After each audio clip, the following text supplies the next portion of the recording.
Bismillahirrahmanirrahim. Your Royal Highness Crown Prince Mohammed bin Salman, Prime Minister of Kingdom of Saudi Arabia, Excellency President Emmanuel Macron, my dear brother President Qasim Jomart Tokayev,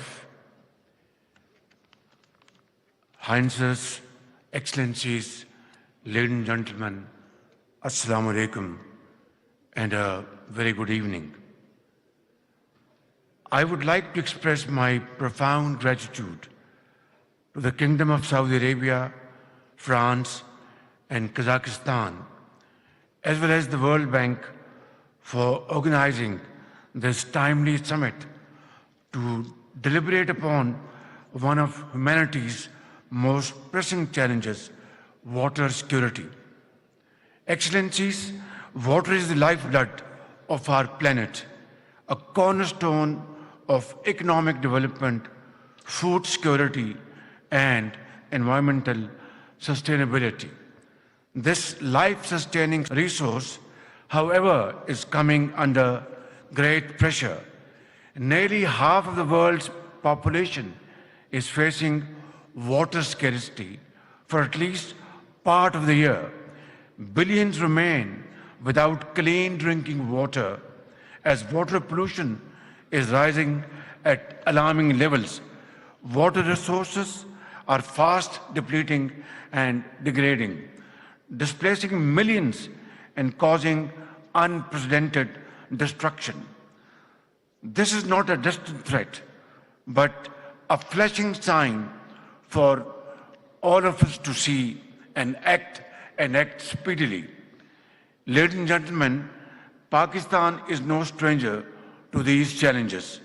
Our rivers, glaciers, and aquifers are increasingly vulnerable to the impact of climate change and population growth.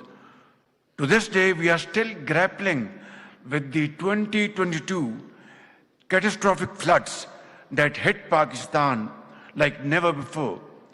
Widespread damage to our water resources and irrigation sector, and on top of that, affecting millions of lives and livelihoods. At the same time, drought pose an equally potent threat to our country. Nearly 70% of our land consists of arid and semi-arid areas, and around 30% of our population is directly affected by drought-like conditions.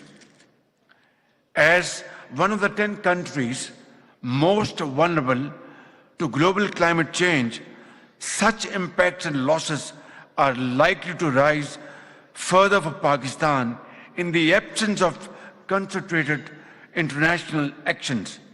Excellencies, water transcends political boundaries, connecting nations and fostering shared ecosystem. Pakistan, therefore, attaches great importance to transboundary cooperation. The Indus Water Treaty, which governs the sharing of the Indus Basin's waters, is one example of such an arrangement. Yet, in recent years, the treaty has come under unprecedented stress due to a number of factors, including construction of upstream dams. Its effective functioning is key to maintaining regional peace, stability, and progress.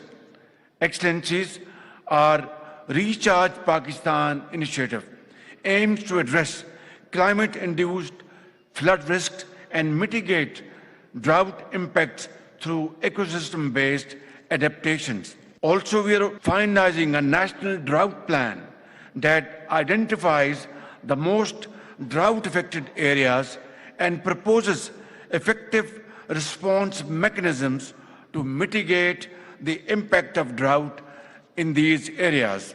Ladies and gentlemen, at the global level, I would submit for your kind consideration a number of steps to overcome water-related challenges. First, we need international cooperation and collaboration to ensure availability and sustainable management of water and sanitation for all, as provided for in the SDG 6.